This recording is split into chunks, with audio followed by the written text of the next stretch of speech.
Hello and welcome to Ellig Group's webinar series, where we invite thought leaders and subject matter experts to help us through these unprecedented times.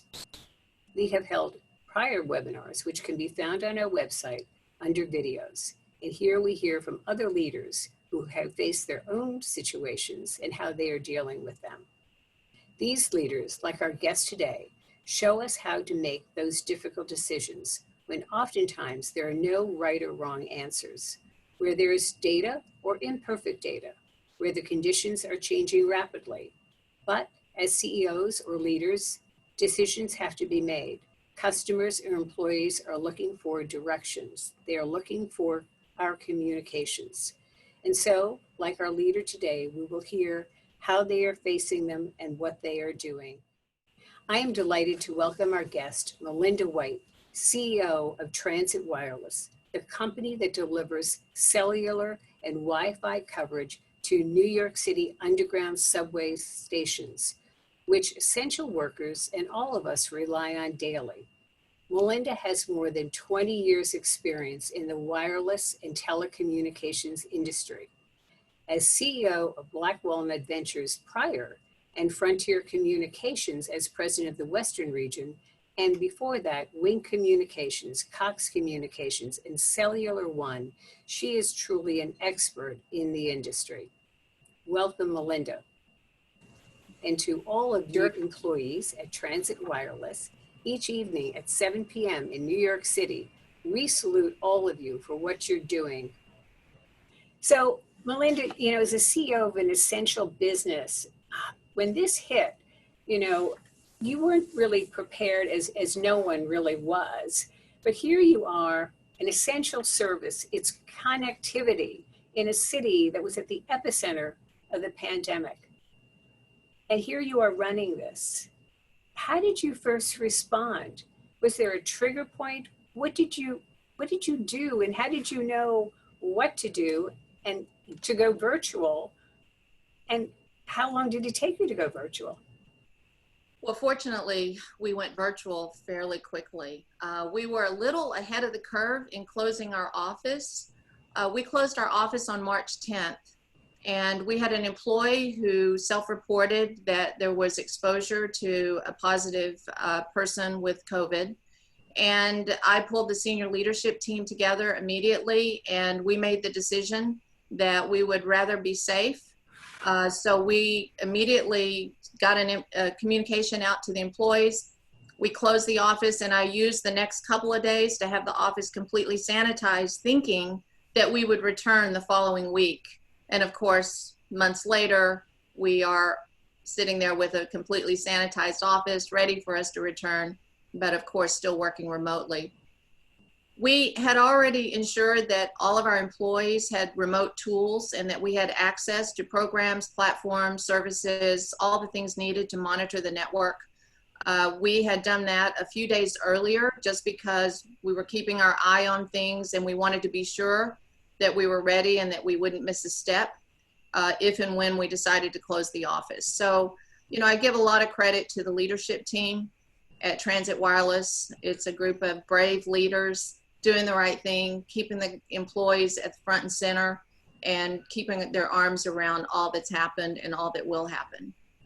I know you're a bit of an expert in this area, but maybe not everybody in our audience and those listening know exactly how this works. Could you describe a little bit about this connectivity in our subway system in New York and how it works and how you were able to do this virtually overnight?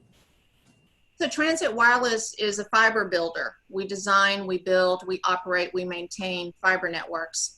New York City Subway is one of our key customers, and we provide all the connectivity, working closely with our mobile network operators, bringing cellular access to those underground on all the platforms across 283 stations.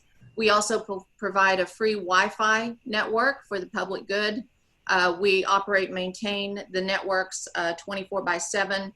And the business that we find ourselves, it's really interesting because while we primarily focus on transit authorities, we also have Port Authority as a customer.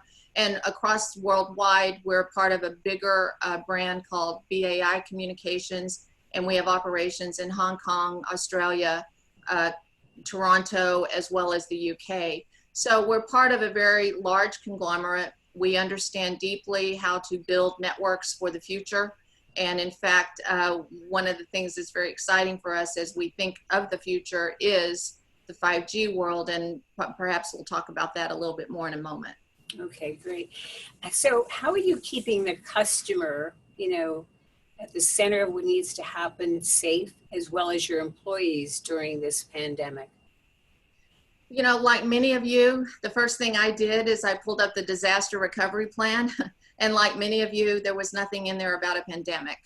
But what was in there was about communication, communication, communication. Yeah. And as we put our arms around the employees, given the employees are the best way to care for our partners and our customers, we simultaneously put a plan together so that we had better expectations, adjustments, and understandings with all of our customers and partners on how to best care for the network and keep connectivity ongoing.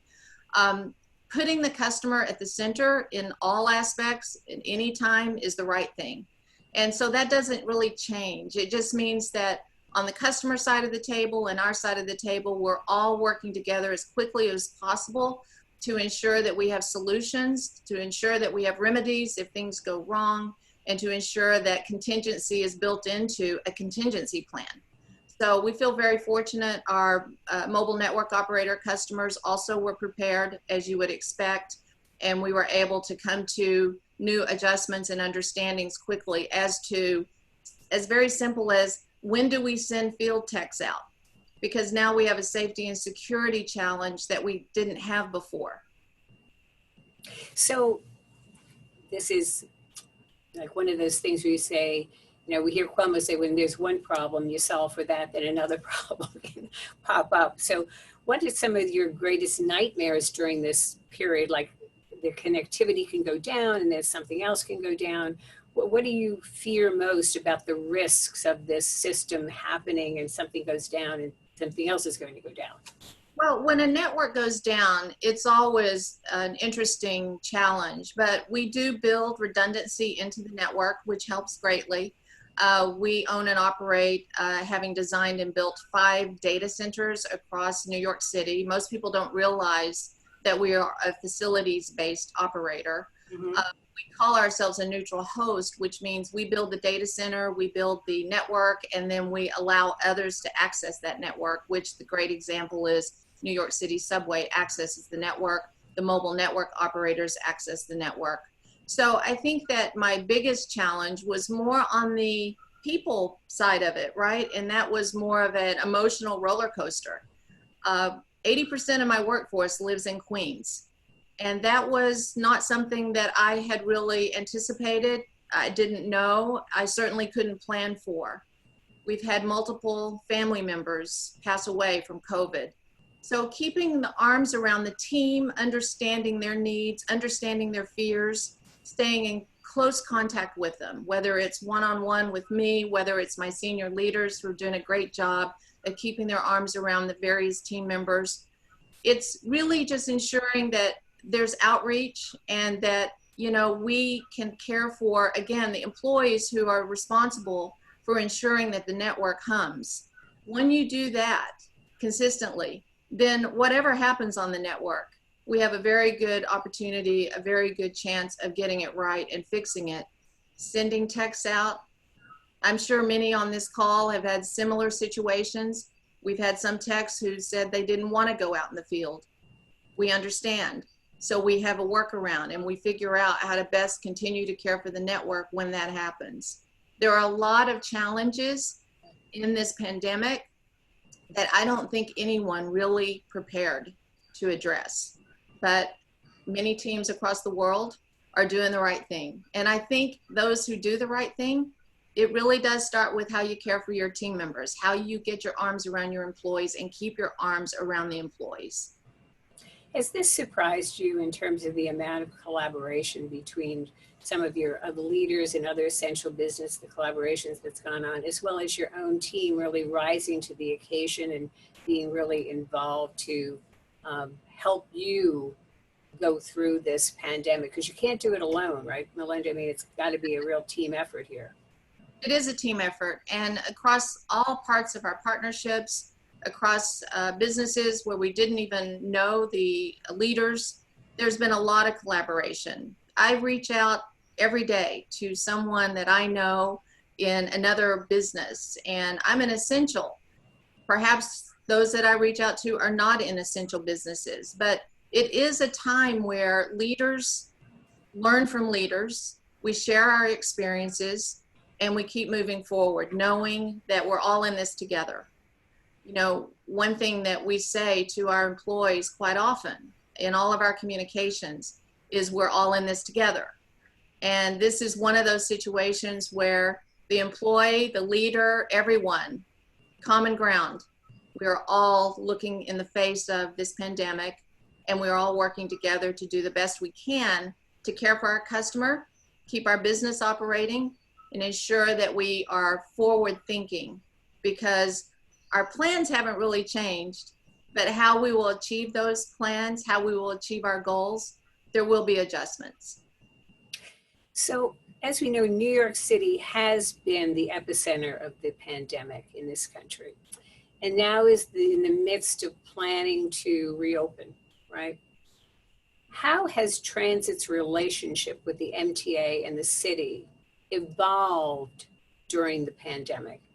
And in order to meet its greatest and most essential connectivity needs, how do you see Transit Wireless's role, if any, in the reopening process?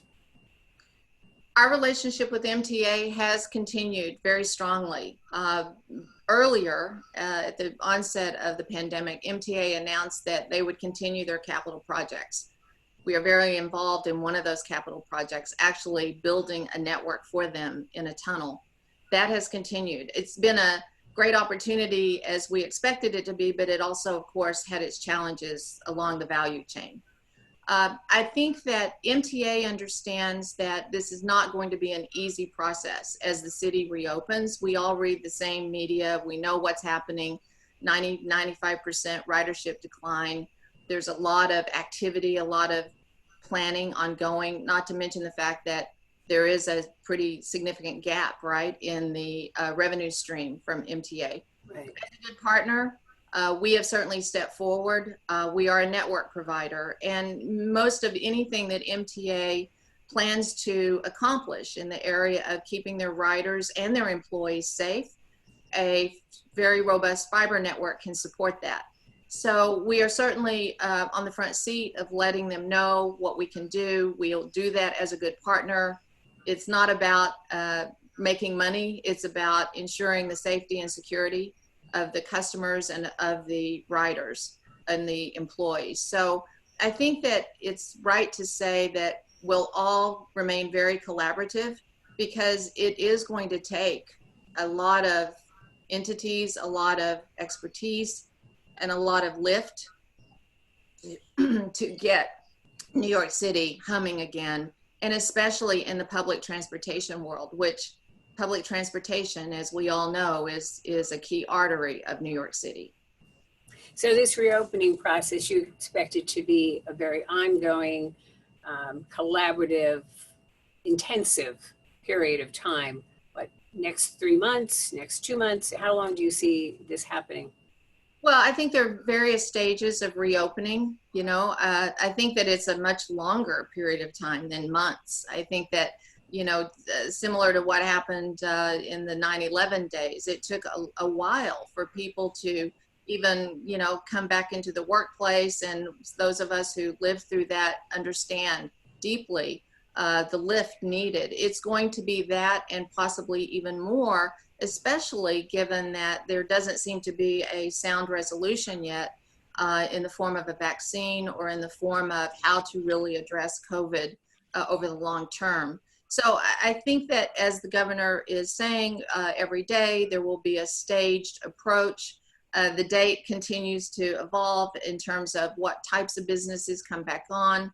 And as it relates to public transportation, you know, just keep in mind, it's not just MTA. I mean, Port Authority, New Jersey Transit, all public transportation entities are out there today trying to determine how to best bring a safe environment to the riders and to their employees. And that's going to be a period of time. Most have applied for stimulus funds to help them get over this hump from a revenue standpoint. And it's going to take a lot of effort on the part of a lot of people and a lot of companies together to make this thing work as it needs to going forward. There's been a lot of conversations happening around what connectivity looks like post-COVID, including some mixed public sentiment around 5G. What is your outlook on the possibility of 5G, and what does that mean for transit's network in and outside of New York? So I'm very bullish on 5G. I was bullish on 5G pre-COVID. I'm bullish on 5G now.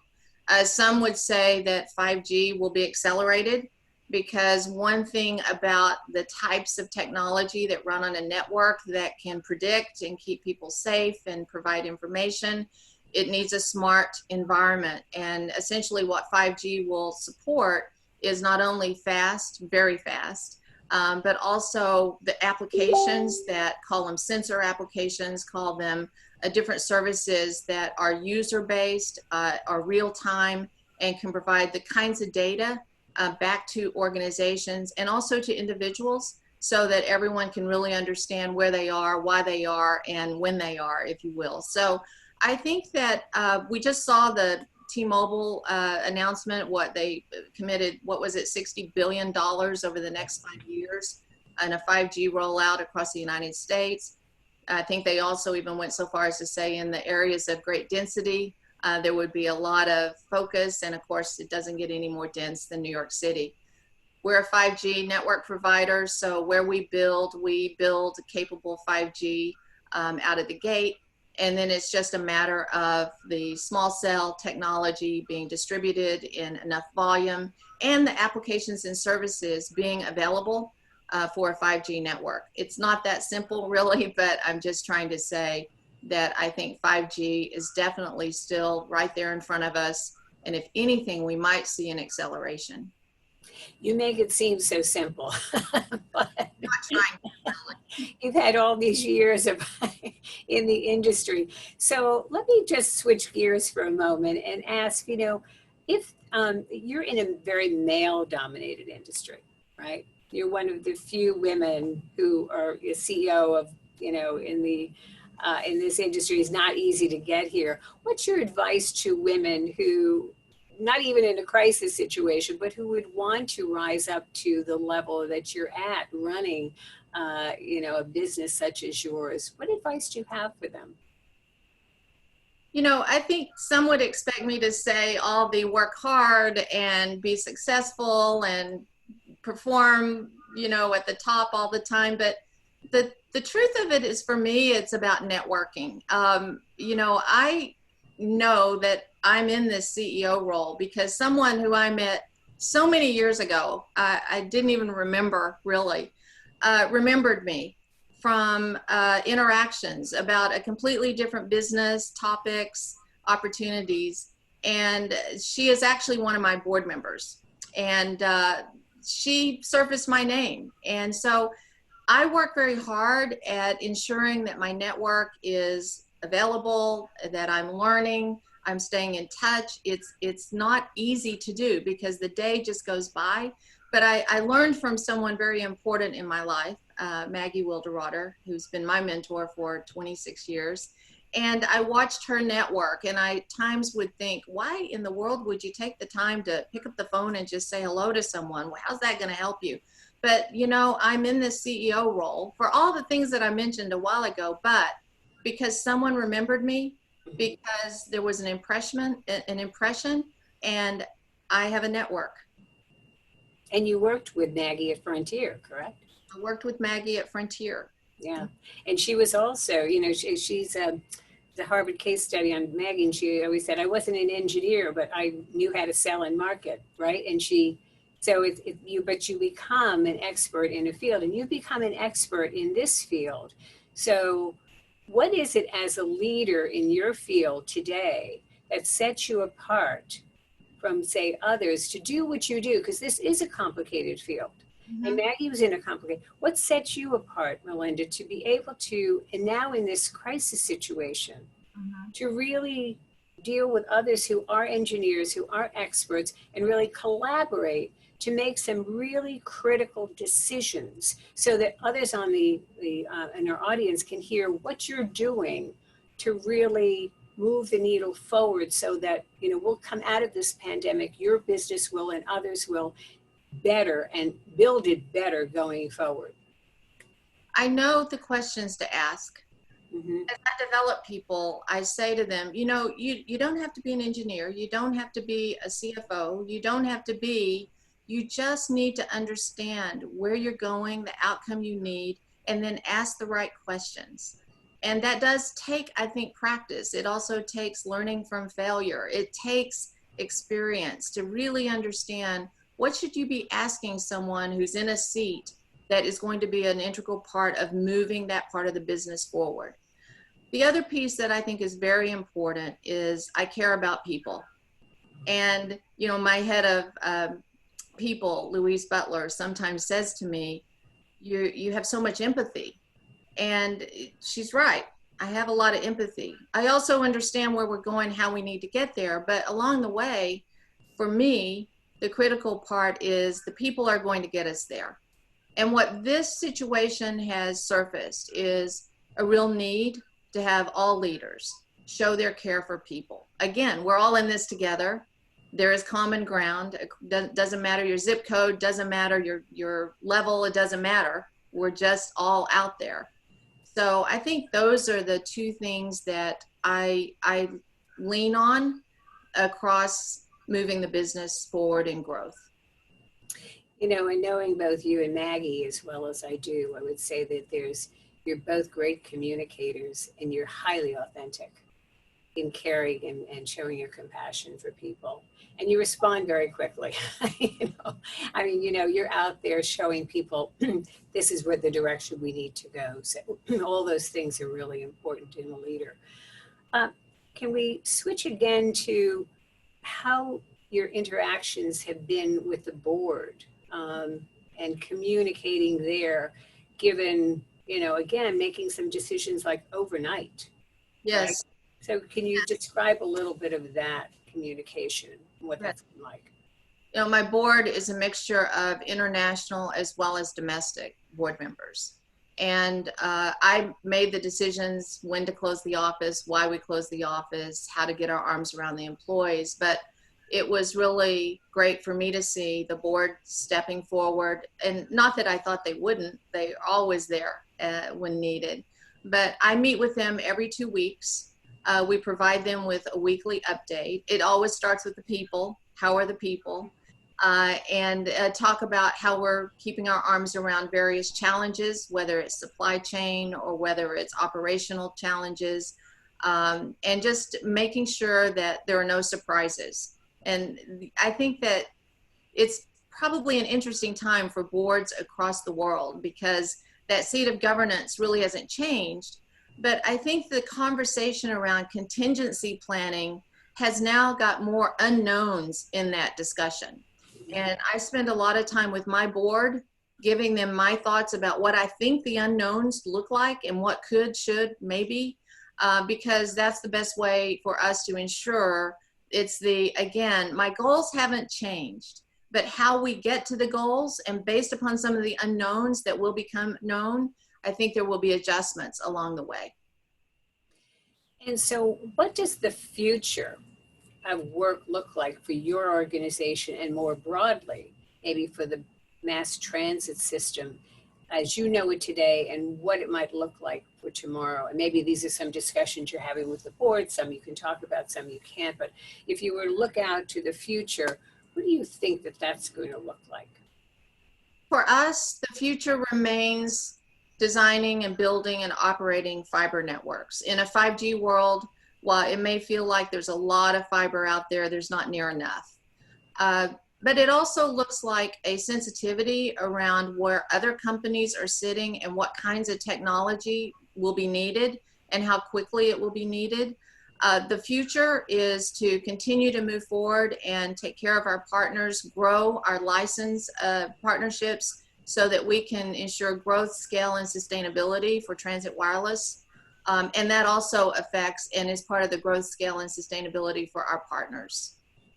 And when you look overseas to what they're doing in other countries, is there anything that we can learn from them or they can learn from us? Is there anything new going on that we should know about?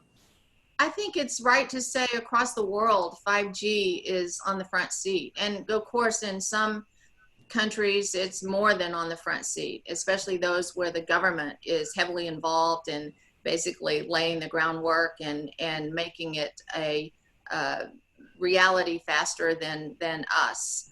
You know, it's so much more now than will the train run on time and will the train get from point A to point B. It's what is the experience when on the train and the bus and in the tunnels and across the bridges. Public transportation will become more and more important given all the things in the world that make it so. And that means that as a technology provider with a priority in transportation, it's critical that we stay in the partnership at the table with a voice, talking with our partners about how to make that reality sooner rather than later. So we have a question here from the audience. Well, one is very nice, is empathetic leaders are successful leaders, and Melinda is leading in that way. So that we know that that's great. What about the physical aspects of mass transit? Will those change dramatically in terms of how that we have them laid out physically? You know, I'm not a transportation expert, so it's hard to say. I think what we see today in mass transportation will remain the primary vehicles. But I think, again, the experience, how we buy our tickets, how we decide whether or not to get on the train, how we decide what schedule works for us. There will be all kinds of ways to download information, real-time interactive information. And I think that that will change how then the public transportation infrastructure, what it needs to support, when it needs to support. So I think that there is a very interesting future that will have some augments that will make travel across the city, across a county, a new experience. I think that's a bit down the road though. And then another question is, how, in reaching out to your employees with such a compassion and caring, how do you balance that with running such a successful, complex business? How do you balance that?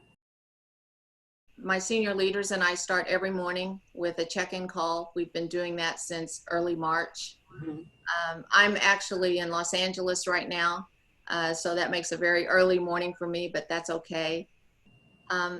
And, you know, I'll admit that it's not always easy. You know, I told someone recently, one day I did a bunch of individual calls with employees, and after 3 calls, I just had to go take a break because I call to check in, not to talk about work.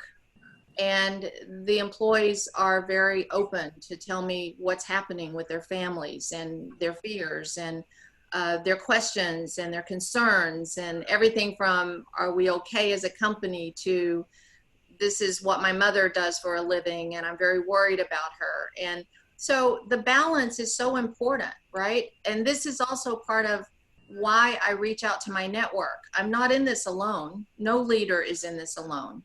I reach out to my network. There's one person in particular I call and I say, here's what's happened, right? Just let me check what I'm thinking and how I'm feeling. I think that's really important. You know, Melinda, you bring up a really good point. We're going to have somebody on in a couple of weeks talking about, next week actually, talking about the resiliency and where leaders have to take care of themselves.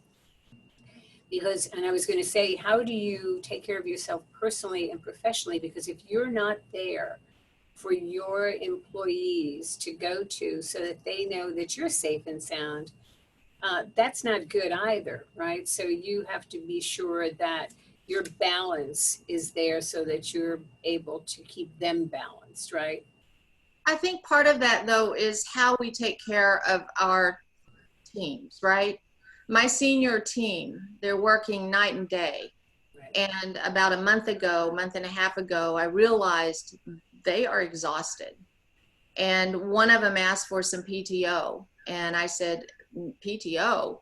Are you crazy? No, you can have the days off. It's not PTO, it's not counted. And then that spurred me to say to the rest of the team, my senior leaders, hey, if you need time off, you need to just take time off. It's not going to count as vacation. Look, there's nothing like so sophisticated or, you know, great about that, other than, again, it's the, if I want to take care of myself, the way that I do that is ensure that people around me who are doing a lot of work Right. are able to take care of themselves. And it just works that way. And then I have my own interests. You know, I try to take time to enjoy what I love doing. And I think that's really important right now, whether it's a jigsaw puzzle or I'm a musician, whether it's playing the piano or whatever it is. I just try to make sure that I take care of my needs. And it's not always easy, especially when I sometimes feel like that day with the 3 calls, right? I felt like I had the weight of those 3 employees on my shoulder, and I just needed to step back and take care of myself. Well, that's good. I'm doing a lot of cooking, which isn't good for the waistline, but it's good therapy.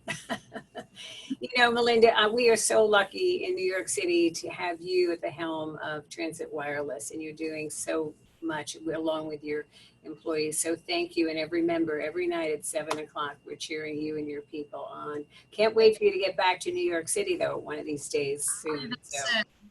Just timing, right? And when we're ready, but I will be there. Yeah.